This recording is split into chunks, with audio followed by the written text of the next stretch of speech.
बिना बोले अंदर में संकल्प चलाते रहेंगे कि काश ये बुढ़ा या बुढ़ी,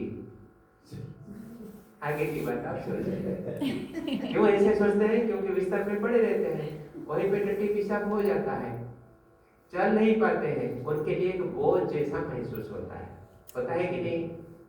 हाँ कि ना तो बोलिए। आज की दुनिया की स्थिति बोल रहा हूँ, आप लोग की बात नहीं कर रहा हूँ। सच्ची बात। आप लोग बड़े सौभाग्यशाली हैं, अच्छे परिवार के हैं। तो ये स्थिति से हम ना गुजरे, इसलिए हम चाहते हैं कि 100 साल जीने की कोई शौक नहीं है, भले पहले ही गुजर जाए, लेकिन जब तक जिए तब तक हाथ पैर स्वस्थ रहे, सक्रिय रहे, चल फिर सके, जो भी भोजन करे पच जाए, रात को बिस्तर में लेटते ही नींद हो जाए, गहरी नींद में सो सके, नींद टूटे ना, कोई परेशानी हो ना, बिना छड़ी से बिना डंडी से हम चल पाए, बिना चश्मा से अखबार की छोटे छोटे अक्षर को हम पढ़ पाए, परिवार के ऊपर कोई बोझ या बर्डन जैसे जिंदगी नौबत ना आए। इसीलिए हम 100 साल की जिंदगी को ठुकरा देते हैं और कहते हैं कि भले पहले मर जाए, लेकिन जब तक जिए तब तक स्वस्थ होकर जिए। आज हम लोग वही बात करेंगे। सबसे पहले हमारी दिनचर्या शुरू होती है कब से? हमारे लिए सवेरा कब होता है? कितने बजे? 4 बजे होता है। वेरी गुड, बहुत अच्छी आदत है। अगर 4 बजे हमें उठना है तो सोना है कितने बजे? 9 बजे अगर सो गए तो 9 से 4 बजे तक का कितनी अवधि हुई? 7 घंटे। विश्व स्वास्थ्य संगठन WHO, वर्ल्ड हेल्थ ऑर्गेनाइजेशन, जो कि पूरे विश्व के सभी राष्ट्रों के भौगोलिक स्थिति और सभी राष्ट्रों के जनता की जीवन जीने की शैली को एक साथ में स्टडी करके एक निचोड़ बनाया, रिपोर्ट बनाया। उसमें उन्होंने कहा कि एक स्वस्थ व्यक्ति को स्वस्थता को कायम रखने के लिए हर दिन कम से कम 7 घंटे की गहरी नींद, शांतिपूर्ण नींद की आवश्यकता है। कितने घंटे की? 7 घंटे। अगर आप 9 बजे सोते हैं और 4 बजे उठ जाते हैं, तब का आपकी दिनचर्या 100% परफेक्ट। अगर यहाँ कहते हैं कुछ, करते हैं और कुछ, तो फिर परफेक्ट की बात नहीं होगी। बात आ रही है समझ में? स्वस्थ रहने के लिए 3 पिलर है, 3 ऐसे बेसिक पिलर है, स्तंभ है। उसको अंग्रेजी में हम कहते हैं, हिंदी में कहते हैं आहार, विहार, निद्रा। कहिए, आहार, विहार, निद्रा। आहार का बारे में थोड़ा बात करेंगे, विहार का बारे में थोड़ा बात करेंगे, मतलब दिनचर्या। निद्रा के बारे में अभी बात हो रही है। निद्रा में क्या करनी चाहिए, निद्रा की गुणवत्ता कैसी होनी चाहिए, निद्रा की अवधि कैसी होनी चाहिए, ये दोनों सबसे महत्वपूर्ण बात है। अवधि बात तय हो गई कि 7 घंटे की नींद कम से कम चाहिए, हर रोज चाहिए, और ये रात की नींद, दिन की नींद की बात नहीं हो रही है। अगर हम 10 बजे सोते हैं और 5 बजे उठ जाते हैं, अवधि वही 7 घंटे है, चलेगा? चलेगा। अगर 11 बजे सोते हैं, 8 बजे उठते हैं, चलेगा? नहीं चलेगा। क्यों नहीं चलेगा? फिर अगर वो चल गया तो ये क्यों नहीं चलेगा? वो भी नहीं चलेगा। अगर खाली 7 घंटे की अवधि को विशेष काउंट करेंगे, तो फिर 12 बजे सो के 7 बजे उठना, 1 बजे सो के 8 बजे उठना, 2 बजे सो के 9 बजे उठना, वो भी ठीक गिना जाना चाहिए, लेकिन ऐसा नहीं है। 10 बजे सबसे अच्छा समय कोई भी प्राणी के लिए, जो रात्रिचर प्राणी है उनको छोड़ के, जैसे कुछ जानवर होते हैं रात को शिकार करते हैं, शेर है, भालू है, ये रात को शिकार करते हैं, उनकी बात अलग है। मानव रात्रिचर प्राणी है क्या? नहीं। रात को जगता है, दिन को सोता है, ऐसे मानव होता है क्या? मानव के लिए वो परंपरा नहीं है, वो सिस्टम नहीं है, प्रकृति की वो डिजाइन नहीं है। तो हमारे लिए जो रात की सबसे उत्कृष्ट समय है सोने का, वो है रात को 9 बजे से सुबह 4 बजे तक। ऐसी ही कहावत है, शास्त्रों में गायन है, लिखा गया है, वर्णन किया गया है, early to bed early to rise, that makes the man healthy and wealthy and wise. हमारी बचपन में हमारी माँ पिताजी लोग हमें कहा करते थे, सूरज उठने का पहले तेरे को उठ जाना है, बिस्तर से उठ जाना। अगर सूरज उठ गया पहले और तू उठ नहीं पाया, कोई भी कारण क्यों ना हो, तो फिर बातों से नहीं लातों से बात होती थी। बचपन में हमें ऐसे अनुशासन सिखाया गया। आजकल के बच्चे लोग क्या करते हैं, और आजकल के बच्चों को उनके माँ पिताजी कैसे गाइड करते हैं? आप लोगों की बात नहीं कह रहा हूँ, बुरा नहीं मानना, मैं आम दुनिया की बात कर रहा हूँ। बच्चे रात को 12-1 बजे तक पढ़ाई करते हैं, और पढ़ाई से माँ पिताजी बड़े खुश। कोई इंजीनियरिंग पढ़ता है, कोई मैनेजमेंट की पढ़ाई करता है, कोई मेडिकल साइंस पढ़ता है, बहुत अच्छी बात है, अच्छी पढ़ाई करें बच्चे, अगर नाम रोशन करें तो पेरेंट्स को खुशी होनी चाहिए। लेकिन अगर हम देर रात तक पढ़ते हैं और रात को जागने के लिए तरह तरह की आदत को अपना रखे हैं, आज आप प्रोफेशनल कॉलेज में, एजुकेशनल इंस्टीट्यूट में जाएंगे तो आपको मिलेगा ऐसी संस्कार बच्चों के अंदर में देखने मिलेगा जो आपको आंखों में आंसू आएगी, अफसोस आएगा, दुख आएगा, दिल में पीड़ा उत्पन्न होगी। क्या करते हैं वो लोग? जाग के रहने के लिए, भले ही पढ़ाई के उद्देश्य हो, जागे रहने के लिए चाय पीते रहते हैं, कॉफी पीते रहते हैं, स्मोकिंग करते रहते हैं, ड्रिंक करते रहते हैं। ये सारे कुअभ्यास, कुसंस्कारों को अपना के बैठे। और ऐसे करके हमने देखा बहुत सारे इंजीनियरिंग कॉलेज में हमने इस तरह का वर्कशॉप कंडक्ट किया, बच्चों से ही सुनने मिला, बच्चे स्वयं ही अपने बारे में बताए कि हम रात को 2-3 बजे तक पढ़ते हैं, कभी कभी तो 4 बज जाता है पढ़ते पढ़ते, और कोई बुरा काम नहीं करते, पढ़ाई ही करते हैं। अब 4 बजे तक पढ़ाई करते हैं तो मैंने पूछा कि सोते कब हो? तो बोले 4 बजे सो जाते हैं। हम बोले उठते कब हो? तो बोले 7-8 घंटे की नींद तो जरूरी है। ऐसी हमारी वर्कशॉप अटेंड करने का पहले ही उनको ये जानकारी थी, बोले कि 7-8 घंटे की नींद तो जरूरी है, इसलिए सो जाते हैं 4 बजे, फिर उठते उठते 12 बज जाता है। बहुत ही हल्का तरीके से बोले, कोई सीरियसनेस नहीं है। हम बोले कि 12 बजे अगर आप लोग उठते हो तो फिर सवेरे का नाश्ता? तो बोले नाश्ता और कहाँ हो पाएगा, 12 बजे उठते हैं, डायरेक्टली लंच करते हैं। हम बोले 12 बजे उठे फिर स्नान वगैरह? तो बोले कभी कभी ऐसा होता है कि 12 बजे उठ के स्नान करना, पैखाना जाना, ब्रश करना, ये सब करने के लिए हम बाथरूम में रहते हैं और हॉस्टल के मेस में बोल देते हैं कि वो मेस वाला टिफिन में खाना बना के पैक करके हमारे रूम में छोड़ के चला जाता है। हम उसको खाते खाते फिर 1-2 बज जाता है। कोई तकलीफ? कोई तकलीफ नहीं, हम आराम से हैं। अब बताइए इस तरह की दिनचर्या में कोई पढ़ाई बहुत अच्छे से भी कर रहा हो, यूनिवर्सिटी में टॉपर भी बन जाए, आपको ठीक लग रहा है? अगर हम अपने सेहत के बदले में एग्जामिनेशन में टॉपर भी बन जाएं और शरीर के अंदर में तरह तरह की समस्याओं को हम पैदा करने लग जाएं, हमारी अज्ञानता के बस भी क्यों ना हो, तो इससे क्या फायदा? कोई फायदा नहीं है। इसलिए कहावत है कि जिंदगी में पहला सुख है निरोग काया।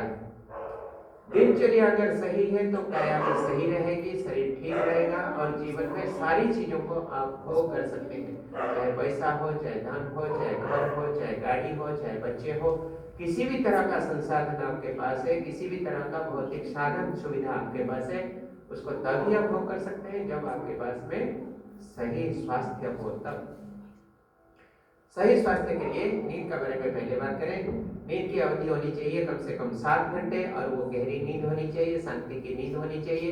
रात को 9 बजे से 4 बजे तक सोना सबसे अच्छा समय है। आप अगर कहेंगे कि भाई जी हमें तो 7 घंटा मिलता ही नहीं है, हम तो व्यवसाय में व्यस्त रहते हैं, घर आते आते 10:30 बज जाता है, फिर 10:30 बजे आके घर पहुंचते खाते खाते 11, सोते सोते 12, होता भी है, ये कॉमन बात है। आज के लिए बहुत सारे परिवार ऐसे ही चल रहे हैं।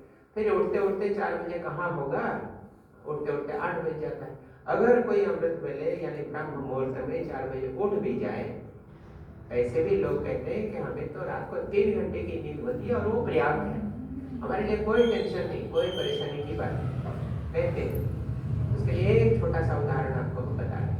सभी ने बाइसाइकिल चलाया होगा, चलाया? हाँ कि ना तो बोलिए, बचपन में चलाया। बाइसाइकिल चलाते समय बीच बीच में उसको साफ सुथरा भी करना पड़ता है या नहीं कर पड़ता?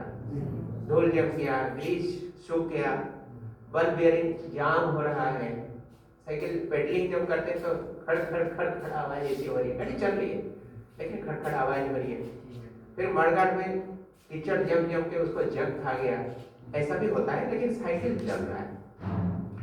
आप उसको एक बार भी धुलाई नहीं किया, साफ नहीं किया, तेल नहीं डाला, ग्रीस नहीं डाला, धूल साफ नहीं किया, जब तक चल रहा है उसको खींच के चला रहे। एक समय ऐसा आया वो बल बेरिंग सब टूट गया।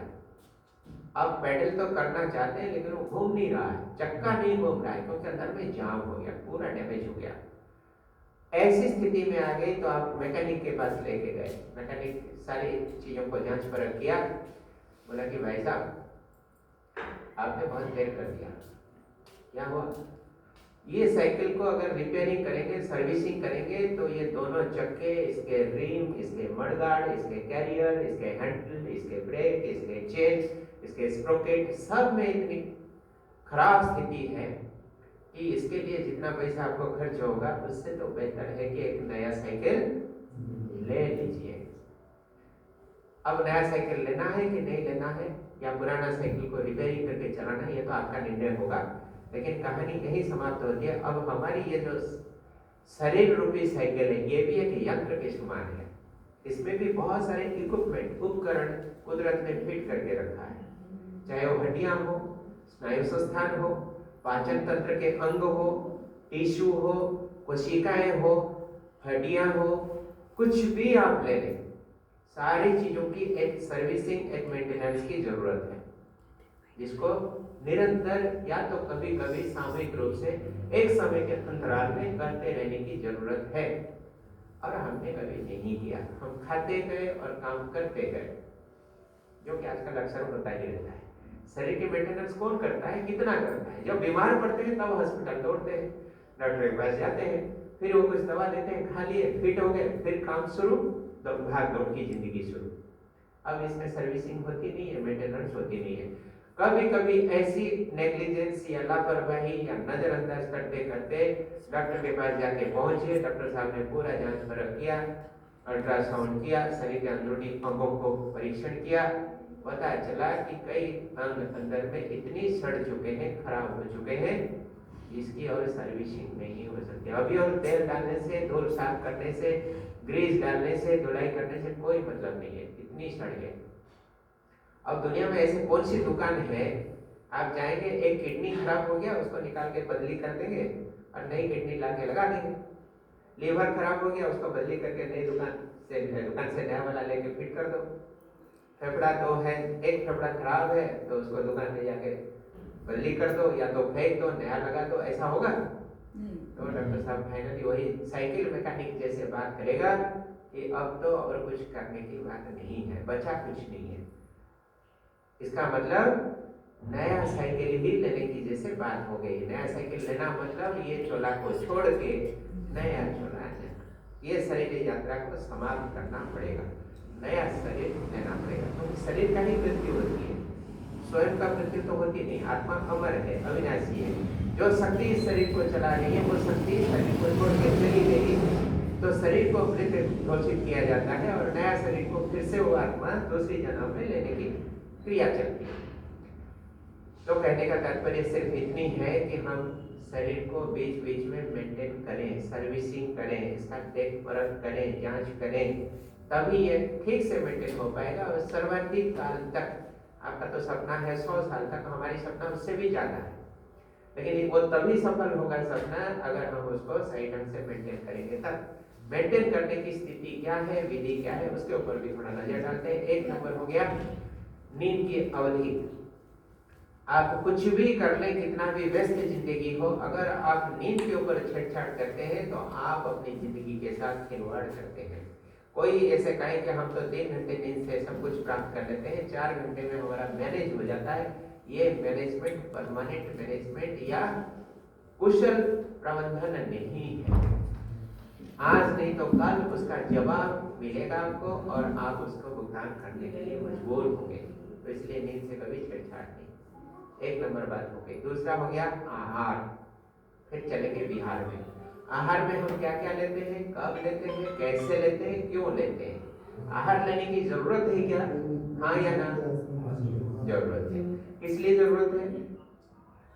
आहार नहीं ले तो क्या, आहार नहीं ले तो क्या प्रॉब्लम होगा? शरीर नाश हो जाएगा, वो तो बहुत दूर की बात है। उसके पहले क्या होगा? भोजन क्यों करते हैं? कुछ पाने के लिए करते हैं ना, शक्ति मिलेगी, कार्य करने की क्षमता मिलेगा, इसीलिए हम भोजन करते हैं। अब लोग सभी भारी होके बैठे हैं, मैं देख रहा हूँ, चेहरा एकदम सबका लटका हुआ है, ये तो बीमारी को आमंत्रित करेगा। मैं वक्ता हूँ, आप श्रोता है। वक्ता के चेहरा को देखिए, कितना खिलखिलाहट है, कितना हल्कापन है। श्रोता जो साइलेंट बैठ के सुनने की काम है, इतनी सरल काम है, फिर भी आपको भारी बना रहा है। अब थोड़ा सा मुस्कुराइए सभी, ताली बजाइए सभी, बढ़िया से मुस्कुरा के ताली बजाइए। हाँ, अभी बढ़िया, बढ़िया। दो चीज है आज भी हमारे देश में जीएसटी से मुक्त है, कोई टैक्स नहीं लगता। एक है आपकी ताली, दूसरा है आपका मुस्कान। जिस दिन दिल्ली नजदीक में है, आप लोगों से ज्यादा दूर नहीं है, मोदी जी की सरकार वहां चल रही है, बैठे हुए तैयार बैठे हैं। जिस दिन पता चल जाएगा कि इन लोगों के ऊपर ताली के ऊपर भी टैक्स लगानी चाहिए, मुस्कान के ऊपर भी टैक्स लगनी चाहिए, फिर आपका ताली बजाना बंद, हंसना भी बंद हो जाएगा। इसलिए उसका पहले ही उसका फायदा उठा लें। एक चीज ख्याल रखें, जब हम ताली बजाते हैं हमारे अंदर में सकारात्मक ऊर्जा का उत्पन्न होता है। जैसे आप अभी देख करके देख लिया, भारीपन में थे, अभी हल्कापन हो गया। ताली बजा के मुस्कुरा के, ऐसा कोई है जिनको भारी लगा तो बताइए। मुस्कुराने से भारीपन आता है क्या? नहीं आता। घर में छोटे बच्चे हैं, बच्चे जब मुस्कुराते हैं तो बड़ों को कैसे लगता है, भारी या हल्का? गम होता है या खुशी होती है? बच्चा मुस्कुराता है, उसको कुछ पता ही नहीं है, बिना कारण से मुस्कुराता है, कोई सीजन नहीं, कोई रीजन नहीं, और उसी मुस्कान को नेचुरल है, वो स्पॉन्टेनियस है, उसको देख के परिवार के सारे सदस्य खुश हो जाते हैं। और जैसे जैसे हम बड़े होते जाते हैं, हम भी एक दिन बच्चे थे, ऐसे मुस्कुराते थे, कोई कंडीशन नहीं जरूरत पड़ता था, कोई चुटकुला सुनाने की आवश्यकता नहीं पड़ती थी, बहुत हल्का रहते थे, इमोशनली रिलैक्स रहते थे। जैसे बड़े होते गए, बड़े होते गए, इतने बड़े हो गए, इतने सचेतन हो गए, इतने पढ़े लिखे हो गए, इतनी विकसित हो गए हम, कि आज के दिन में हमें लगता है कि मुस्कुराना क्या है, कोई अच्छी आदत नहीं है। बेमतलब क्या मुस्कुराएंगे, लोग देखेंगे तो पागल कहेंगे। भाइयों और बहनों, अगर हम बिना कारण से चेहरा को लटका के बैठ सकते हैं, माताएं बहनें परिवार में, आप लोगों की बात नहीं कह रहा हूँ, हाथ जोड़ के माफी चाहता हूँ, दुनिया वालों की बात कह रहा हूँ, परिवार में माताएं बहनें खास करके अगर बिना कारण से मुंह को हांडी करके बैठ सकते हैं, हांडी समझ रहे, मटका, बिना कारण से अगर हम चेहरा लटका के हांडी करके बैठ सकते हैं, तो क्या बिना कारण से मुस्कुरा नहीं सकते? संभव है या नहीं? किसके लिए मुस्कुरा रहे हैं? दूसरों को दिखाने के लिए नहीं, अपने लिए। शरीर के अंदर में प्रकृति ने, कुदरत ने 4 ऐसे विशेष तोहफा दिया है। कितना? 4। उसको बोलते हैं हैप्पी हार्मोन, खुश रखने वाली हार्मोन। शरीर के अंदर में ऐसे केमिकल सिक्रीशन होती है जो हमें खुश रहने में मदद करता है, खुश रहने में हमें कंट्रीब्यूट करता है। एक नंबर है सेरोटोनिन, इसका अंग्रेजी का नाम मैं बता रहा हूँ, सेरोटोनिन, एंडोर्फिन, ऑक्सीटोसिन, डोपामाइन। 4 चीजें, फिर से बोलता हूँ, डोपामाइन, ऑक्सीटोसिन, सेरोटोनिन और एंडोर्फिन। ऐसे 4 है हार्मोन जो मस्तिष्क से क्षरित होती है, और वो मस्तिष्क के अगर सिक्रीशन हुआ तो हमें आनंद प्राप्त होता है, खुशी महसूस होती है, इसीलिए इसका नाम है हैप्पी हार्मोन। ऐसे अनहैप्पी हार्मोन भी है, टॉक्सिक हार्मोन भी है। जब हम चेहरा को लटका के बैठते हैं, दुख, उदासी, परेशानी, उलझन, समस्या, पीड़ा, ईर्ष्या, नफरत, घृणा भाव के साथ में बैठते हैं, भले आप कुछ कर्म कर रहे हो या नहीं कर रहे हो, बात कर रहे हो या नहीं कर रहे हो, अंदर की जो भाव है, अंदर की जो कंपन है, वाइब्रेशन है, उसके कारण ऊर्जा विकिरण होती है, और वही ऊर्जा नकारात्मक होता है, इसीलिए वो शरीर के अंदर में टॉक्सिक इफेक्ट पैदा करता है, जहरीला प्रभाव पैदा करता है। जरूरी नहीं है कि कोई व्यक्ति जहर खाए तब उसके शरीर में जहर पैदा होगा। नो, आपकी चिंतन, आपके संकल्प, आपके विचारों के आधार पर भी शरीर के अंदर में जहर फैल सकता है और पूरा बॉडी के अंदर के सिस्टम को डैमेज कर सकता है। एक छोटा सा कहानी आपको सुनाएंगे। एक व्यक्ति को फांसी की सजा देनी थी, हमारे देश की घटना है, बहुत पुरानी घटना है लेकिन सच है। एक कैद था, उस कैदी को फांसी की सजा अदालत ने सुनाई, कोई ऐसे अपराध किया होगा, और जिस दिन उसको फांसी की सजा देनी थी उस दिन तय किया गया कि जब एक व्यक्ति को फांसी देनी है, यानी उसका जान लेना ही है, तो क्यों ना उसके ऊपर एक विशेष एक्सपेरिमेंट किया जाए, शोध क्रिया किया जाए। तो उसके लिए जेल के कर्तृपक्ष, मेडिकल यानी हॉस्पिटल के मेडिकल टीम, ये दोनों की ऑफिशियल तौर पर समझौता हुई। ये तय किया गया कि उस व्यक्ति को पूछा जाएगा कि मृत्यु की तरीका की क्या होगी, ताकि हमारी एक्सपेरिमेंट को हम सही ढंग से संचालित कर पाए।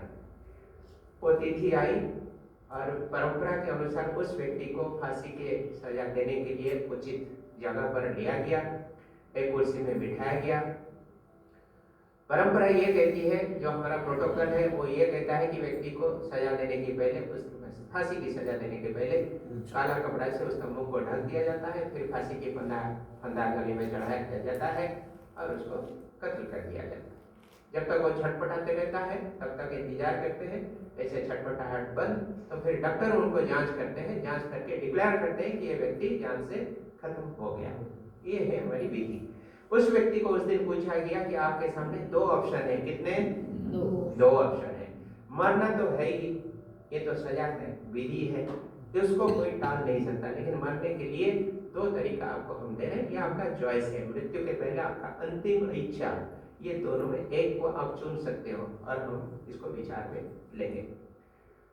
क्या तरीका है? एक नंबर है कि फांसी के फंदे से आपको मारा जाएगा। दूसरा तरीका है कि जहरीला नाग साहब से दंशन करवा के आपको मारा जाएगा। कौन सी आपको पसंद है?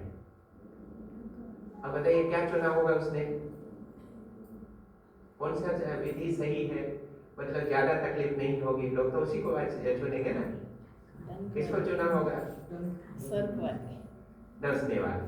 तो उसने सोचा कि अगर फंदा लगा के मरूंगा, लगाया जाएगा तो ज्यादा पेन होगी, बहुत छटपटाहट होगा, जब तक जान है तब तक बहुत पीड़ा सहना पड़ेगा। उससे बेहतर है कि नाग साहब अगर दर्शन करता है तो जहर तो आएगा ही, लेकिन उतना पीड़ादायक नहीं होगा, बहुत इंटेंसिव पेन नहीं होगी, धीरे धीरे वो शरीर में संचलित हो जाएगा और मैं खत्म हो जाऊंगा। तो उसी को उसने चुन लिया। उसके सामने एक व्यक्ति जिंदा नाग साहब ऐसे ऐसे फल को हिलाते हुए, जीभ को ऐसा ऐसा करता हुआ आता हुआ उसने देखा। ये जैसी तय हो गया, लिखा पढ़ी भी हो गई जेल के प्रोटोकॉल के अनुसार, तो उसके बाद में एक व्यक्ति उसके पास बहुत बड़ा है काली रंग के नाग साहब को लेकर आया, इतना लंबा जिंदा, हाथ में पकड़ के, और वो ऐसा ऐसा कर रहा है, जीभ को भी ऐसा ऐसा कर रहा है। वो व्यक्ति ने देखा, मुजरिम ने देखा, इतना देखने के उपरांत तो उसके चेहरे को कपड़े से ढक दिया गया, मतलब और कुछ दिखाई नहीं दिया। और इसके बाद जो घटना हुई बहुत ध्यान से सुनिएगा। नाग साहब को वापस ले लिया गया, नाग साहब से दंशन नहीं कराया गया, सिर्फ एक अल्पिन सेफ्टी पिन उसके पैर के अंगुली में चुभा दिया गया। अब ब्लड निकला कि नहीं निकला, कितना दर्द हुआ, वो बात की बात है। इतनी सी कार्रवाई होते ही उस व्यक्ति का मौत हो गई। डॉक्टरों ने जांच किया, व्यक्ति डेड। प्रश्न, आप लोग सभी समझदार हैं, आप लोगों के लिए एक सरल प्रश्न है, आपको जटिल लगेगा लेकिन सरल है। व्यक्ति का मौत कैसा हुआ? डर से हुआ। ये डर बाहर से आया या अंदर से उत्पन्न हुआ? अंदर से उत्पन्न हुआ। खाली इतने में कहानी समाप्त नहीं है, इसके आगे की बात और चमत्कार है। मन के अंदर में जो डर पैदा हो गया उस व्यक्ति का, उसने सोच लिया कि मुझे नाग साहब ने दंशन कर लिया, और ये डंस जो मारा गया है ये पैर को चुभा है, अल्पिन की जो उसका नुकीला पोर्शन है उसने चुभा गया। उसने सोचा कि ये नाग साहब का डंस है। ये आजमसन उसके अंदर में इतना डर पैदा कर दिया कि उसी डर के कारण वो खत्म हो गया। अगली बात, डॉक्टर ने उसको जांच किया, पता चला कि वो डेड है, लेकिन उसके बाद उसका बायोप्सी किया गया, डिसेक्शन किया गया, पोस्टमार्टम किया गया, शरीर को चीर फाड़ करके तार तार करके उसको विश्लेषण किया गया। देखा गया कि उसके शरीर के विसेरा में नाग साहब का जहर है, नाग साहब का जहर पाया गया, सचमुच नाग साहब का जहर। प्रश्न, जहर कहाँ से आया, कैसे आया? नाग साहब ने तो काटा नहीं ना, डर से तो मर गया, लेकिन जहर कैसे आ गया शरीर में? नेगेटिव सोचने से। मानव के मन के अंदर में इतना तीव्र ताकत है कि वो सोच संकल्प के आधार पर शरीर के अंदर में जहर का निर्माण कर सकता है। यह है उसका सिद्धांत। बात समझ में आ रही है? हाँ या ना? कहने का तात्पर्य सिर्फ इतना है कि हम अगर मानसिक रूप से खुश है, मानसिक रूप से दुखी है, ये दोनों हमारे अंदर की हार्मोनल सिस्टम को प्रभावित करता है। अगर खुशी की hormone, happy hormone, oxytocin, dopamine, जो मैंने अभी कहा 4 तरह का, उसको याद रखने के लिए एक बहुत अच्छी फॉर्मूला है dose, DOAC, dose. D for dopamine, O for oxytocin, S for serotonin, E for endorphin. जब हम मुस्कुराते हैं, हंसी मजाक करते हैं, रिलैक्स रहते हैं, औरों के साथ में अपने मन की बातों को शेयर करते हैं, उस समय हमारे अंदर में हैप्पी हार्मोन सिक्रीशन होती है, शरीर के अंदर में रोग प्रतिरोध की क्षमता बढ़ती है और शरीर के अंदर में जीवनी शक्ति को वृद्धि करने में मदद करता है। उसका ऑपोजिट भी सही है, उल्टा भी सही है। उल्टा सही का मतलब जैसे ही हम नकारात्मक चिंतन करते हैं, ईर्ष्या द्वेष की भावना में बैठते हैं, कुछ भी हरकत ना कर रहे हो लेकिन सिर्फ संकल्प में चल रहा है, दिमाग में ये भावनाएं चल रही है, अंदर में सारे के सारे टॉक्सिक हार्मोन सिक्रीशन होती है, शरीर के अंदर में विष क्रिया फैलाना शुरू करते हैं। वही धीरे धीरे शारीरिक बीमारियों का रूप लेने के लिए मार्ग खोल देते हैं। कितना सूक्ष्म बात है, सोचिए। करने वाले हम ही हैं। शरीर के अंदर में अमृत के निर्माण हम कर सकते हैं, शरीर के अंदर में जहर के निर्माण भी हम कर सकते हैं। मन इतनी ताकतवर एजेंट है, शक्ति है, कारक है, जो नाग सर्प का उदाहरण मैंने इसलिए दिया। इसलिए क्या करें, सिर्फ अच्छा भोजन से हमें शक्ति मिलेगी या शरीर स्वस्थ रहेगा उतना ही पर्याप्त नहीं है, मानसिक स्थिति भी सही होनी चाहिए, मानसिक स्वास्थ्य भी सही होनी चाहिए। एक बात आप समझ लें, शारीरिक बेड़ाहट अगर कुछ है वो मन के स्वास्थ्य को प्रभावित करेगा, हाँ कि ना? शरीर खराब है तो मन भी खराब होगा, हाँ कि ना? जी। मन खराब है तो वो धीरे धीरे शरीर को भी ग्रसित करेगा, हाँ कि ना? ये भी सही है। दोनों एक दूसरे का बहुत करीब है, एक कॉइन का दोनों पार्श्व की तरह है। शरीर गड़बड़ तो मन खराब तो शरीर भी गड़बड़। लंबे समय में इसका असर पड़ता है, भले किसी को जल्दी से दिखाई नहीं पड़ेगी लेकिन समय अंतराल में ये पता चलता है। तो क्या करेंगे, शारीरिक स्वास्थ्य और मानसिक स्वास्थ्य दोनों को रखने के लिए अपने मन के अंदर, अपने विचारों के अंदर में किसी भी तरह के टॉक्सिक थॉट्स यानी जहरीला चिंतन लाने का स्कोप ही नहीं देंगे, वैसे मौका ही नहीं देंगे। उसका नियंत्रक हम स्वयं हैं। उसके लिए मन को शांत रखना, स्थिर रखना, मेरा स्वास्थ्य मेरे हाथ में है। ये बड़ी सूक्ष्म चीज है लेकिन बहुत गहराई तक इसका असर है। अब आइए, एक हो गया निद्रा, दूसरा हो गया आहार की बात चल रही थी, विहार की बात भी करेंगे। आहार विहार को मिला के और थोड़ा सा बात कर लेते हैं। आहार हम करते हैं तो उसको स्थूल भोजन में अक्सर करके गिने जाते हैं। चावल, रोटी, सब्जी, पापड़, दही, सलाद, लड्डू इत्यादि जो भी आप खाते हैं वो सारे मिला के हम ठोस पदार्थ में गिनते हैं। मतलब एक थाली का भोजन में जो अक्सर करके हमारे परंपरा में रही है उसको ठोस भोजन में गिनते हैं। पूरे दिन भर में जो भी आप ठोस भोजन करते हैं उसमें से 70% होना चाहिए अल्कालाइन फूड यानी क्षारीय भोजन, 30% यानी 30% होना चाहिए एसिडिक फूड यानी अम्लीय भोजन। पूरे दिन भर की टोटल फूड की बात कर रहा हूँ, पूरा कुल मिलाकर जो खाते हैं हम, सवेरे का नाश्ता, दोपहर का भोजन, रात का भोजन, सब मिला। अब ये समझने की आवश्यकता है कि क्षारीय भोजन किसको कहते हैं, अम्लीय भोजन किसको कहते हैं। क्षारीय भोजन वो है जो प्रकृति से उपलब्ध है, प्राकृतिक रूप से उपलब्ध है और प्राकृतिक रूप से उसको बिना पकाए खाया जा सकता है। वो सारे के सारे प्राकृतिक है और क्षारीय भोजन है। क्षारीय भोजन का मतलब अल्कालाइन फूड। उदाहरण, सारे प्रकार के सीजनल फ्रूट्स। क्या फ्रूट्स हम खाते हैं? पपीता खाते हैं, अमरूद खाते हैं, आम खाते हैं, कटहल खाते हैं, लीची खाते हैं, केला खाते हैं, अंगूर खाते हैं। जितने सारे फल प्रकृति से उपलब्ध सीधा सीधा पेड़ से तोड़ के खाते हैं कि नहीं खाते हैं? खा सकते हैं, वो सारे अल्कालाइन फूड है। जितने सारी सब्जियां हैं, वेजिटेबल्स, मूली, गाजर, बीटरूट, काकड़ी, खीरा इत्यादि इत्यादि डायरेक्टली पेड़ से तोड़ा जाए, तुरंत खाया जाए, ये संभव है, उसको पकाने की आवश्यकता नहीं है। ये है अल्कलाइन फूड।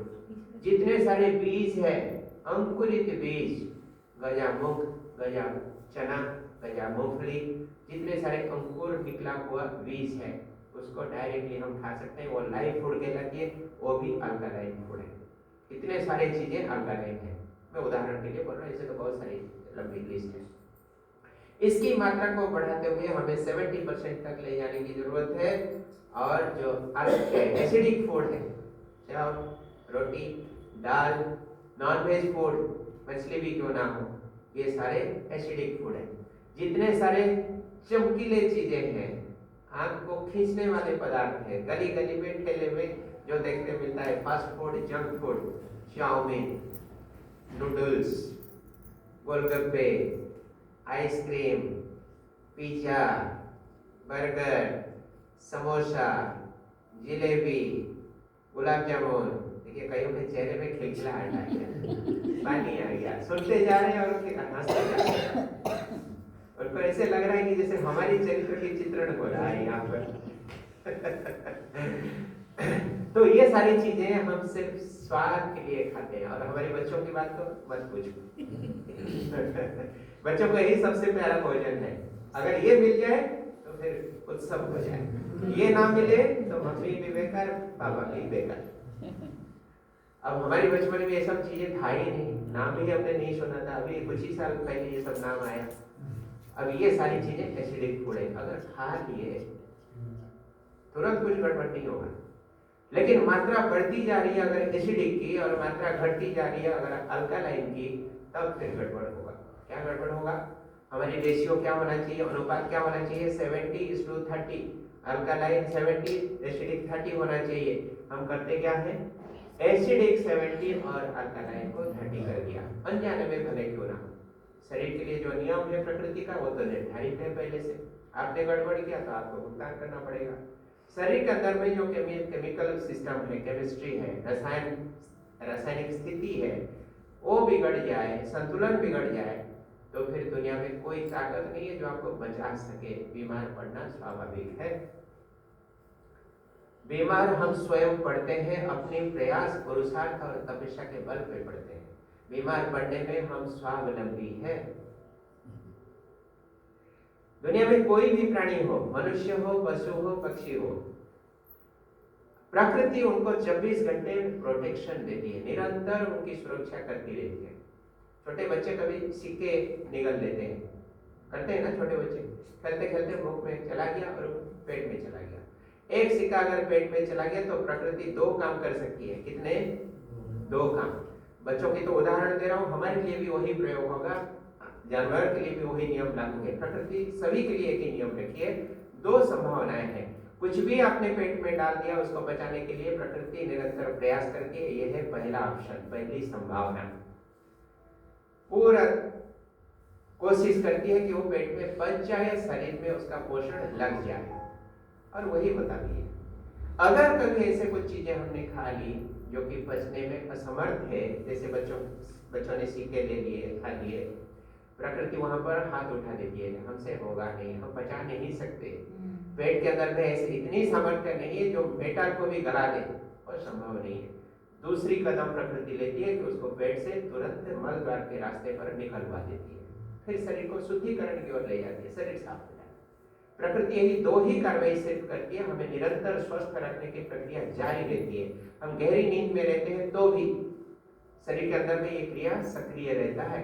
हाथ में कहीं अगर मच्छर काट रहा है, गहरी नींद में आप सोएंगे, दूसरा हाथ जाके उसको मारता है, हाँ कि ना? कैसे मारता है? हम तो गहरी नींद में है, ये मारने की क्रिया कैसे होती है?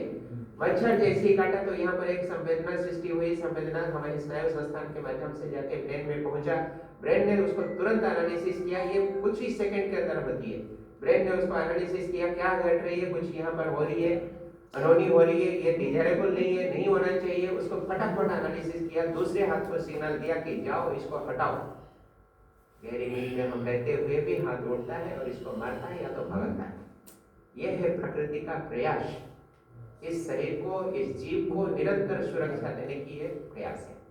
ये समझने की जरूरत है। लेकिन हम हमेशा तैयार बैठते हैं वीरता के साथ कि आज तो हम प्रकृति को हरा के ही छोड़ेंगे, बीमार पड़ के दिखाएंगे और प्रकृति को हराएंगे। ये हम ठान लेते हैं।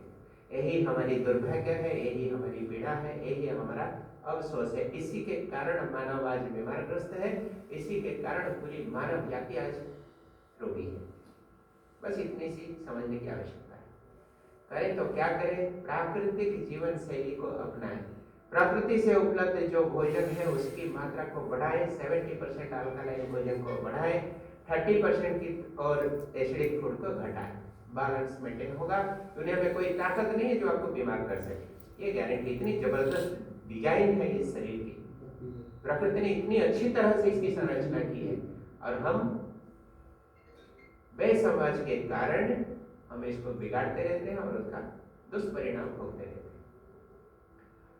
अब भोजन करें तो क्या करें? कितनी भोजन कब कब करें? कितना बार भोजन करते हैं हम लोग? 3 बार, 4 बार, 5 बार, 3 बार करते हैं। सुबह का ब्रेकफास्ट, दोपहर का भोजन, रात का भोजन।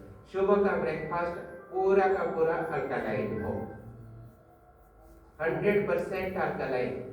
दोपहर का और रात का भोजन को वो सप्लीमेंट करेगा, सपोर्ट करेगा, बैलेंस करेगा, कंपेंसेट करेगा। क्या करेंगे सुबह का भोजन में? क्या कर सकते हैं? अभी बताया, फल और सब्जी, सारे फल और सब्जियों को कच्चे में खा सकते हैं। काकड़ी खा सकते हैं, मूली खा सकते हैं, हाँ कि ना तो बोलिए। गाजर खा सकते हैं, हरी मटर खा सकते हैं, अंकुरित चीजें खा सकते हैं, सेव काट के खा सकते हैं, पपीता खा सकते हैं, अमरूद खा सकते हैं। ये सारी चीजें प्रकृति इतनी सस्ता में दे रही है।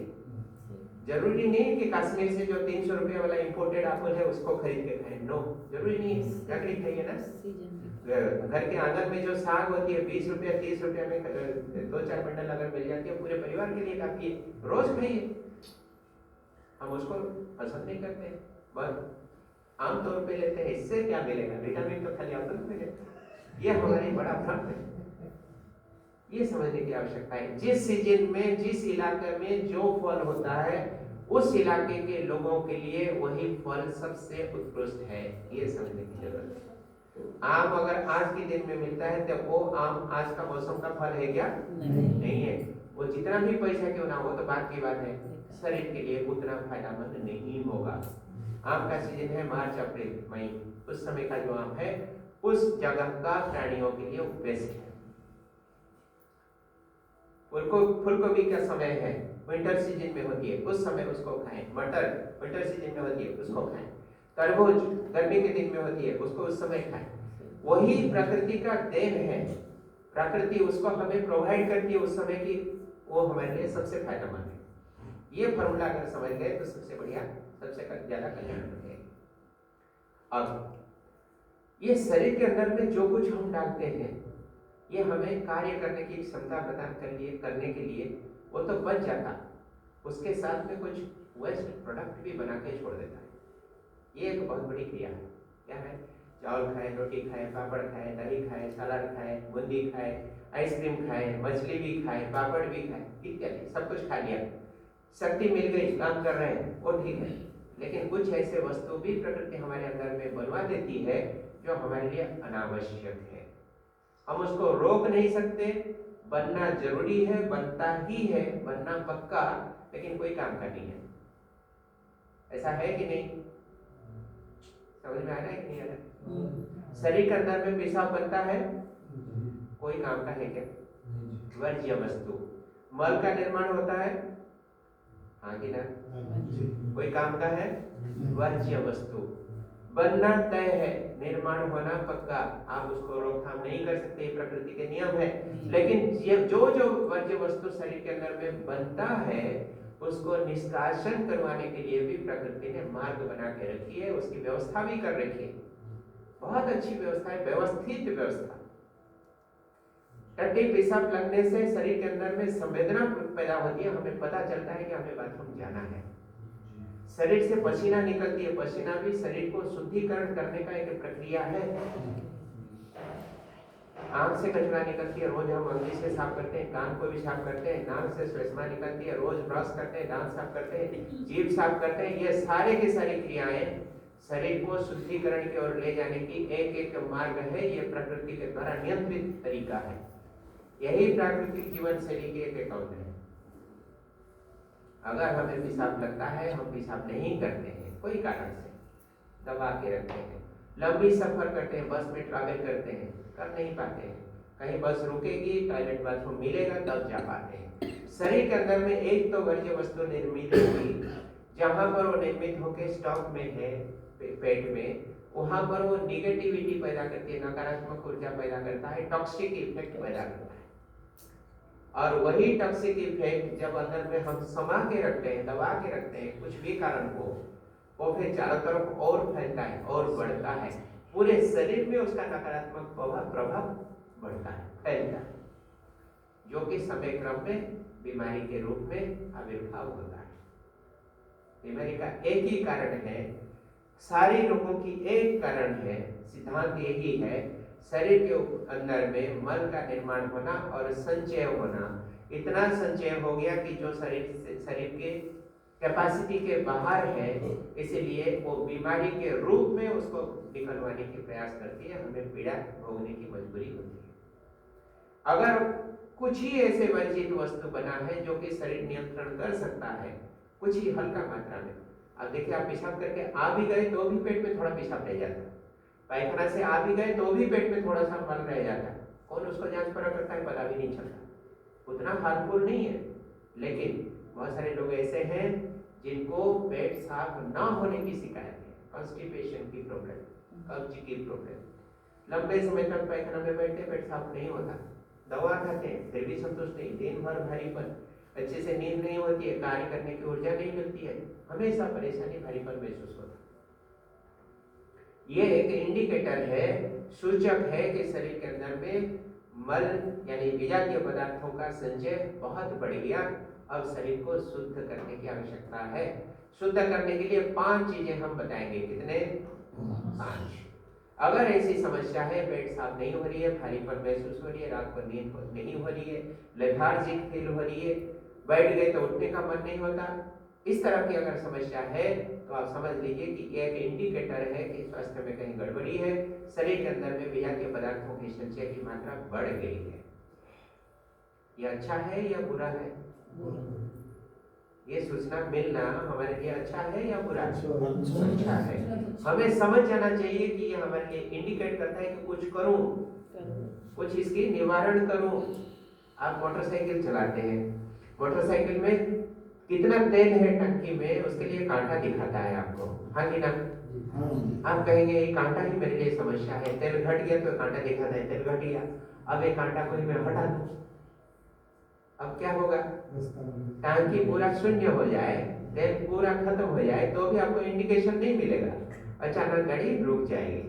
अब ये तेल घट गया बोल के कांटा जो दिखा रहा था, इंडिकेट कर रहा था, ये हमारे लिए फायदेमंद था या घटिया था? फायदा की बात है। इसीलिए शरीर के अंदर में इस तरह की बिगड़ाहट कुछ हुआ जो कि इंडिकेट करता है 3 तरीके से। ऐसे तो बहुत सारी तरीके हैं, लेकिन अक्सर करके 3 चीजें ख्याल रखें। 1 नंबर हो गया बुखार, शरीर के तापमान को बढ़ा के शरीर के अंदर में विजातीय पदार्थों को गला के निकलवाने की प्रक्रिया को बुखार कहते हैं। बीमारी नहीं है वो, उसके लिए दवा खाने की आवश्यकता नहीं है। क्या करें? खाना बंद कर दें। पशुओं को आप देखिए, गाय हो, कुत्ता हो, बिल्ली हो, जानवर कोई भी हो, अगर बुखार होता है भोजन त्याग कर देते हैं। आप भोजन खिलाने की कोशिश करते हैं, पालतू जानवर को देखें फिर भी वो खाते नहीं है। कुत्ता को देखिए, भोजन नहीं करेगा, शरीर ठीक हो जाएगा फिर भोजन शुरू करेगा अपने आप। ये प्रकृति के नियम के द्वारा नियंत्रित है। और हम क्या करते हैं? बुखार हो गया तो क्या खाएंगे सोचते रह जाते हैं, लंबी लिस्ट बन जाती है। जो रूटीन फूड है उसको हटाओ और कुछ चुनो, खाना तो जरूरी है। ये हमारी समझ है। अब कितनी समझदार है हम, सोचिए, देखिए, आप स्वयं को प्रश्न कीजिए। शरीर के अंदर में कुछ बिगड़ाहट है, इसलिए वो शुद्धिकरण की ओर कर रहा है, क्रिया है, वो क्लींसिंग प्रोसेस है, लेकिन हम समझते नहीं। दूसरा है पतला दस्त, लूज मोशन होना, वो भी विजातीय पदार्थों को गला के मल के माध्यम से उसको निकलवाने की प्रयास है प्रकृति का। ये भी एक क्लीनिंग प्रोसेस है। हम क्या करते हैं, पतला दस्त हुआ, चलो गोली लेके खा लो, अच्छी चीज है, शरीर से क्यों निकलेगा, बैठे रहो, उसको थमा दो। बुद्धिमानी, इंटेलिजेंस। घर को हम साफ करें या कचरा एक ही जगह पर है उसको बढ़िया से फैला दें। साफ कर। तीसरा, सर्दी, बुखार, जुकाम, नाक से पानी गिरता है, आंख से पानी गिरता है, तो क्या करते हैं, बड़ी बेचैनी फील होती है, भारीपन आता है। स्टूडेंट के लिए तो बहुत परेशानी है, पढ़ाई नहीं कर पाते, किताब को देखेंगे तो किताब पढ़ना तो दूर की बात है, पानी सब निकल के गिरता है पन्नों में। माँ पिताजी भी बड़े परेशान। आज के बच्चों के पास ना धैर्य है ना समय है, तुरंत हमें राहत चाहिए, इंस्टेंट रिलीफ। मेडिसिन लेके खाएं। क्या मेडिसिन खाते हैं? सर्दी के लिए हमें डॉक्टर के पास जाने की जरूरत नहीं है, कोई प्रेस्क्रिप्शन की जरूरत नहीं पड़ती है। सीधा जाओ मेडिसिन दुकान में, बोलो कि सर्दी हो गया, हमको थोड़ा मेडिसिन दो, कोडालिन की टैबलेट दे देंगे या एक्शन 500 की टैबलेट दे देंगे, आप उसको खाए, तुरंत राहत मिल गया, एकदम फिट एंड फाइन हो गए। बड़ी खुशी हुई, चलो इतनी अच्छी दवाई। असली में होती क्या है समझिए। शरीर के अंदर में पानी की मात्रा 70% होनी चाहिए, ये प्रकृति के नियम के आधारित है। हर जगह पर पानी है, टिश्यू में पानी है, कोशिकाओं में पानी है, खून में भी पानी है। पानी के बिना तो शरीर टिकेगा नहीं, डिहाइड्रेशन हो जाएगा, व्यक्ति मर जाएगा। पानी जरूरत है, लेकिन कभी कभी पानी की मात्रा बढ़ जाती है, आवश्यक से ज्यादा हो जाती है। अगर ज्यादा हो गया, जिसको हम सर्दी कहते हैं, वो सर्दी एक्सेस पानी को नाक के मार्ग से, आंख के मार्ग से निकलवाती है, शरीर को शुद्धिकरण करके फिर बैलेंस करने की प्रयास है। हम क्या करते हैं, इतना अच्छा चीज है, मत निकलो, अंदर में पड़े रहो, उसके लिए दवा खाते हैं। दवा अंदर गई और जो निकलने वाली चीज थी उसको थमा दी। वो थमेगा कहाँ पर? उसके लिए सुइटेबल लोकेशन है दोनों फेफड़ा, दोनों फेफड़े में जाके कफ के रूप में वो जम के बैठ गए। अब हमें तो लगा कि सब ठीक ठाक हो गया, लेकिन अंदर में क्या ठीक ठाक हो रहा है या गड़बड़ी बढ़ रही है? बढ़ रही है। अब इसी तरह से ना जाने कितनी बार हमें सर्दी होगी, कितनी बार हमने दवा खा ली, हर बार वो दवा खाते खाते वो कफ को जमा कराते गए। कफ जमा होते होते समय ऐसा भी एक दिन आ सकता है लंबे सफर पे, इतना कफ जम गया कि पीड़ा होने लगा, सांस लेने में तकलीफ होने लगी। हॉस्पिटल गए, जांच परख किया, अल्ट्रासाउंड हुआ, पता चला कि यहाँ पर तो काफी कफ जमा हुआ है। डॉक्टर साहब क्या करेंगे? डॉक्टर साहब बोले कुछ नहीं करना है, ये तो बहुत मामूली बात है, एक इंजेक्शन सिरिंज डाल के उसका आपको शक करके निकाल देंगे, खींच के बाहर कर देंगे, फिर आप फिट हो जाएंगे। भले ही वही किया, लेकिन गड़बड़ी कहाँ से शुरू हुई थी? कहाँ से हुई थी? दवा का मतलब दवा देना, और नाम ही काफी है समझदार वालों की। इसीलिए ये 3 स्थितियों को कभी बीमारी समझ के घबराना नहीं, खाली उपवास कर लेना, पानी पी के 72 घंटे के अंदर में ये सब ठीक हो जाएगा, ज्यादा से ज्यादा 72, लेकिन अक्सर करके 24 घंटे में ठीक हो जाता है। भोजन में आइए, मैंने कहा 5 चीजों को अपनाइए, कभी आपके पाचन तंत्र से संबंधी बीमारी या गड़बड़ी नहीं होगी। 5 चीजें। नंबर 1 है पपीता, पका वाला पपीता फल के रूप में खा सकते हैं। नंबर 2 अमरूद, ये भी पका हुआ फल के रूप में खा सकते हैं। नंबर 3 किसी भी तरह के अंकुरित बीज, गजा मूंग, गजा चना, गजा मूंगफली, गजा मेथी इत्यादि, जो भी हो सके गजा के रूप में अंकुरित चीज में। तीसरा, चौथा हो गया हरी पत्तीदार सब्जियां, किसी भी तरह का साग हरी पत्ती वाली, वो भी हो सकती है। 5वां हो गया दलिया का खीर, गेहूं के छोटे छोटे टुकड़ों से बना खीर। नमकीन साइड में हो तो उसको नमक के बदले में उसमें नींबू का रस निचोड़ के खाएं, और नमकीन की टेस्ट देगी। और अगर मीठा साइड आपको पसंद है तो चीनी नहीं डालना, शक्कर नहीं डालना, उसके बदले में गुड़ डालें तो अच्छा रहेगा, बेहतर रहेगा। गुड़ नहीं तो गुड़ से और अधिक बेहतर खाना चाहते तो उसमें खजूर डाल के खाइए, वही मिठास आपको मिलेगा। ये 5 चीजों को पूरे दिन भर में, सवेरे की नाश्ता, दोपहर का भोजन, रात का भोजन, ये तीनों में किसी भी समय अगर आप शामिल कर ले, ये 5 में से कोई एक भी हो तो पर्याप्त है।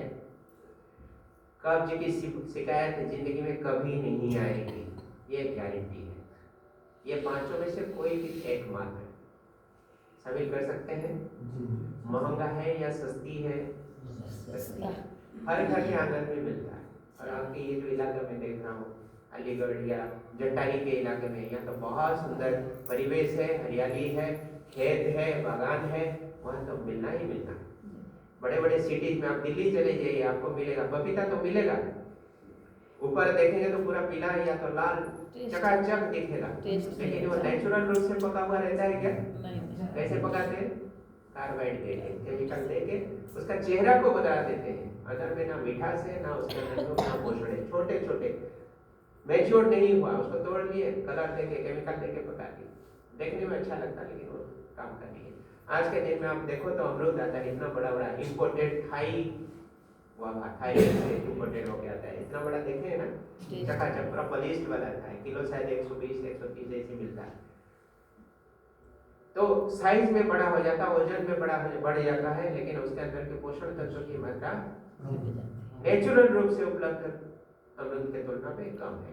एक समय था जब कहा जाता था कि 1 apple a day keep the doctors away, लोग कहा करते थे, डॉक्टर लोग भी हमें समझाते थे, कहा करते थे एक दिन में 1 apple रोज खाएं, रेगुलर खाएं, नियमित रूप से खाएं, तो डॉक्टरों के पास जाने की जरूरत नहीं पड़ेगी, यानी उतना ही पर्याप्त है अपने को स्वस्थ रखने के लिए। लेकिन आज के दिन में ये भी देखा गया, पाया गया, पता चला, समझा गया कि 1 apple पर्याप्त नहीं है, 3 apple खाएं तो डॉक्टर के पास जाने की जरूरत नहीं पड़ेगी। अर्थात एक जमाने में जो 1 apple से काम हुआ करता था, आज के दिन में वो 1 apple से नहीं 3 apple से होता है। इसका मतलब क्या है? उसके अंदर की पोषण तत्व और वैसा नहीं है जैसे प्राकृतिक रूप से हुआ करता था। हमने उसको जेनेटिक साइड से ही ट्रांसफॉर्मेशन कर दिया।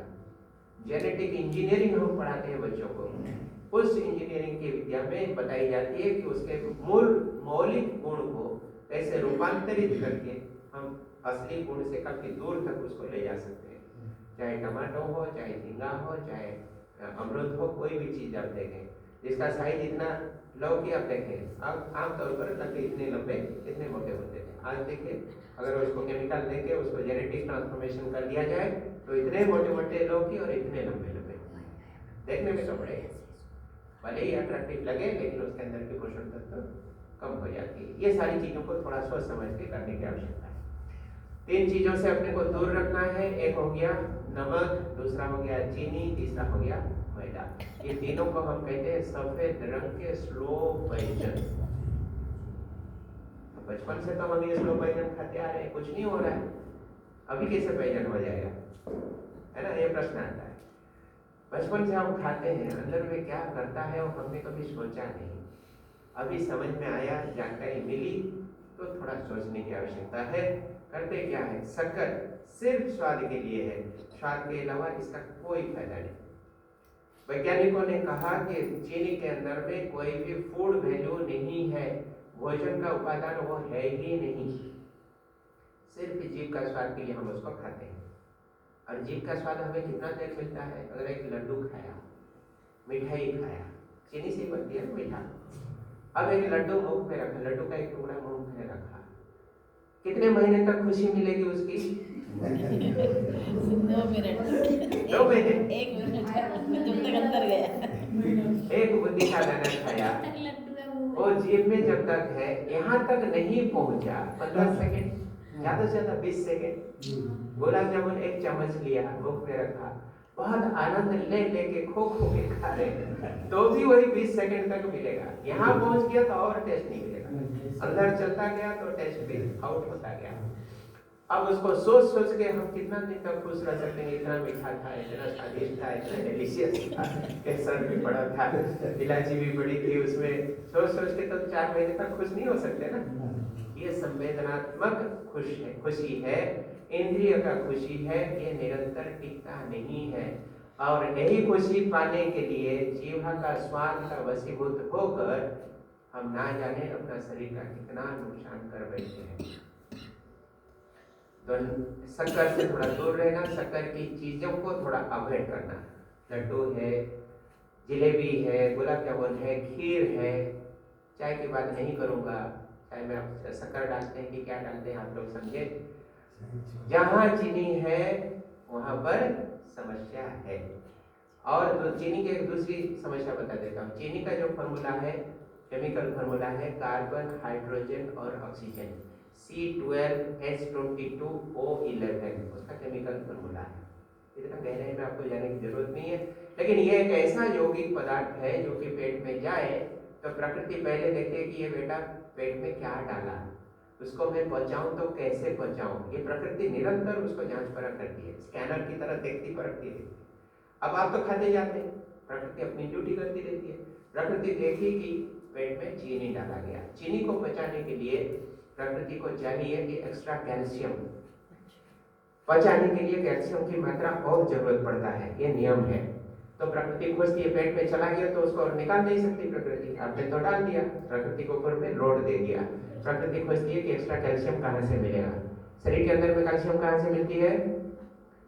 हड्डियों से मिलती है, दांत से मिलती है। प्रकृति क्या करेगी? हड्डियों से और दांत से एक्स्ट्रा कैल्शियम खींच के उसको ले लेगी और चीनी को तो पचा लेगी, लेकिन हड्डियों से कैल्शियम खींच लेने के कारण वो फिर क्या हो गया? हड्डियां कमजोर हो गई। चलते फिरते जा रहे, कहीं जरा सा ठोकर लग गया, गिर गए, चोट लगी, हड्डी टूट गई। ये है चीनी की दुर्दशा। नमक, शरीर के लिए नमक की आवश्यकता जितनी है उससे कई गुना ज्यादा नमक हम स्वाद के लिए खाते हैं। मूंगफली में भी नमक खाने की आदत, दही के साथ मूंगफली खाने की आदत बेमतलब बिना जरूरत के है, सिर्फ स्वाद के लिए खाते हैं, उसको कम करें। ये सफेद जहर जैसे काम करता है, स्लो पॉइजन, और हमारे शरीर के अंदर में टॉक्सिसिटी यानी विष क्रिया को बढ़ाता है, जो रोग प्रतिरोध की क्षमता को घटाता है, जीवनी शक्ति यानी वाइटल एनर्जी को भी घटाता है। तीसरा है मैदा। मैदा की चीजें बड़ी स्वादिष्ट होती है। मैदा से क्या क्या बनती है? क्या क्या बनती है, एक बार कहिए? सब कुछ। समोसा, और बोलिए, लड्डू भी बनती है, हाँ कितने सारे देखिए। बहन जी कहती है और कहते कहते भी हंसी हो जाती है, खुशी हो जाती है। अब खाएंगी तो कितनी खुशी होगी सोचिए।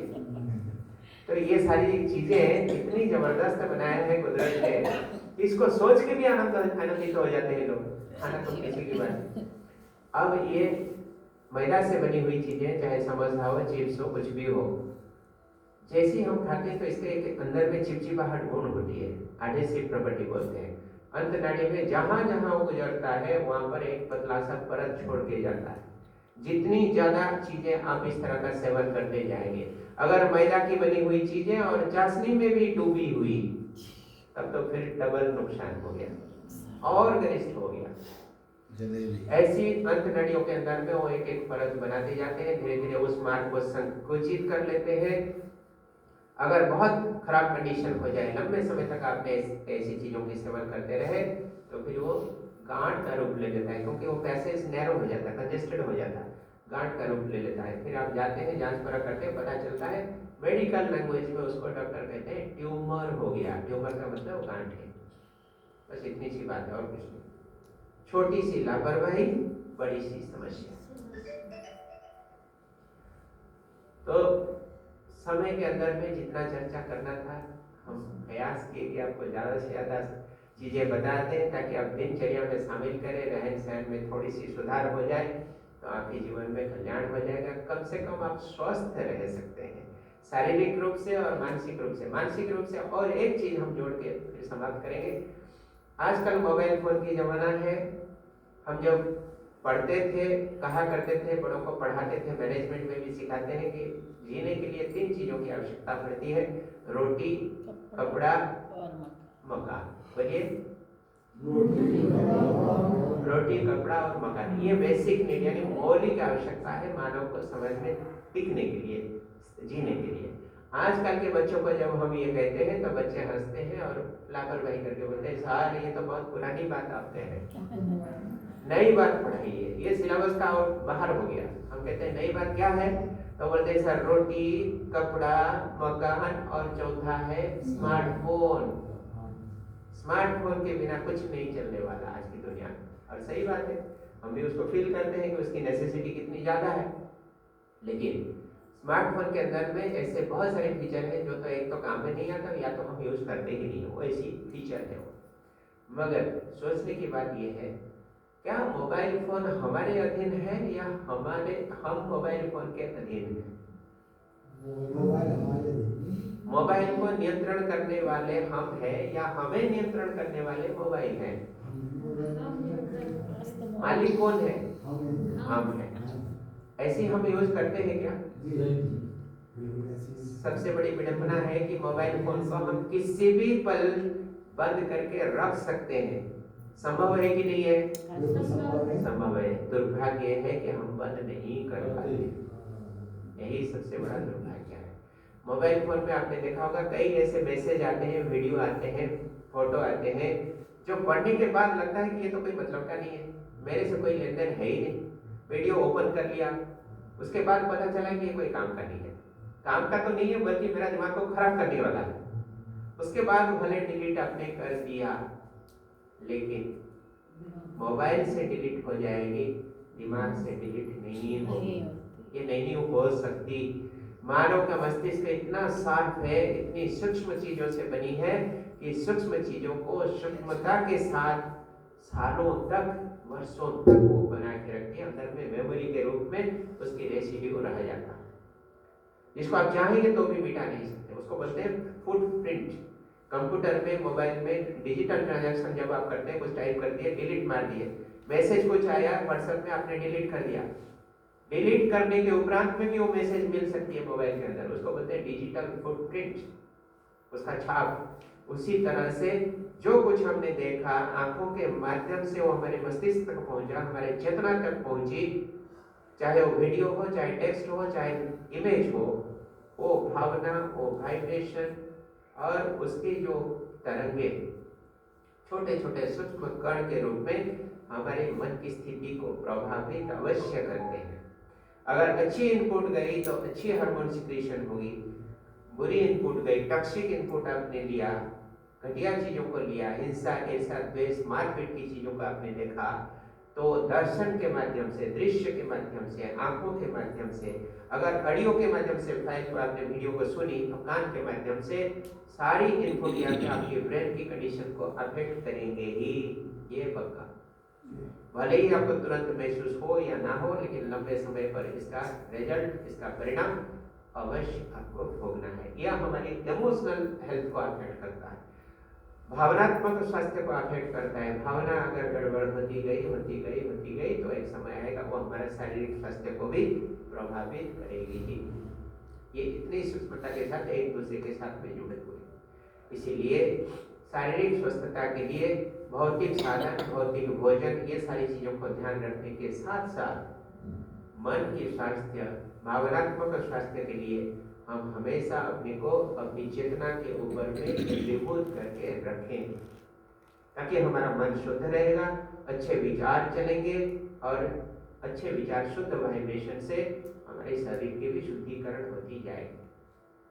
उसके लिए हम क्या करते हैं? निरंतर सुप्रीम पावर, परमपिता परमात्मा की स्मृति में अपने को टिकाए रखते हैं। शुद्ध वाइब्रेशन हमें ऊपर से मिलती है, कॉस्मिक एनर्जी, अति ब्रह्मांडीय ऊर्जा, ईश्वरीय शक्ति हमें मिलती रहती है, जो कि सूक्ष्मता से हमें प्राप्त होती है। और वही सूक्ष्म शक्तियाँ स्थूल पदार्थों से कई गुना शक्तिशाली होते हैं।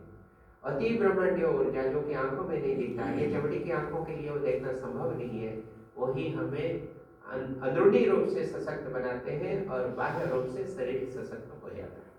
सूक्ष्म चीज अगर सशक्त है तो स्थूल चीज अपने आप सशक्त हो जाता है, लेकिन स्थूल चीज को सशक्त करने पर सूक्ष्म चीज सशक्त हो जाएगी, ऐसे जरूरी नहीं है। यही सबसे बड़ा ज्ञान है, यही सबसे श्रेष्ठ ज्ञान है। अंतिम शायरी के रूप में, अंतिम लाइन के रूप में, अंतिम पंक्ति के रूप में हम इतना कह सकते हैं कि नित्य और अनित्य का बोध हो जाना यही सर्वश्रेष्ठ ज्ञान है। नित्य है हम चेतना स्वयं है, अनित्य ये जड़ शरीर है, रक्त मांस का शरीर है, खिलौना है, पुतला है, मिट्टी का पुतला भी कहते हैं। हमें दोनों की ख्याल रखने की आवश्यकता है, क्योंकि मानव का मतलब दो वास्तविकताओं की सह अस्तित्व है। एक है जड़ शरीर वास्तविकता, दूसरा है सूक्ष्म चेतना की वास्तविकता। ये दोनों जब एक साथ में काम करते हैं, सह अस्तित्व के साथ काम करते हैं, तब एक मानव की संपूर्ण अभिव्यक्ति हो सकती है। बात पहुंच रही है? चलिए, समय को देकर आज की वाणी को यही विराम करते हैं। अगर कोई प्रश्न हो तो आप लोग पूछ सकते हैं इससे संबंधित। आपके घर में दूध वाला ने दूध नहीं दिया, वो प्रश्न मुझे नहीं पूछना। अखबार वाले ने अखबार नहीं दिया, ये हम नहीं पूछना उसको। जी कोई प्रश्न है? नहीं। चलिए।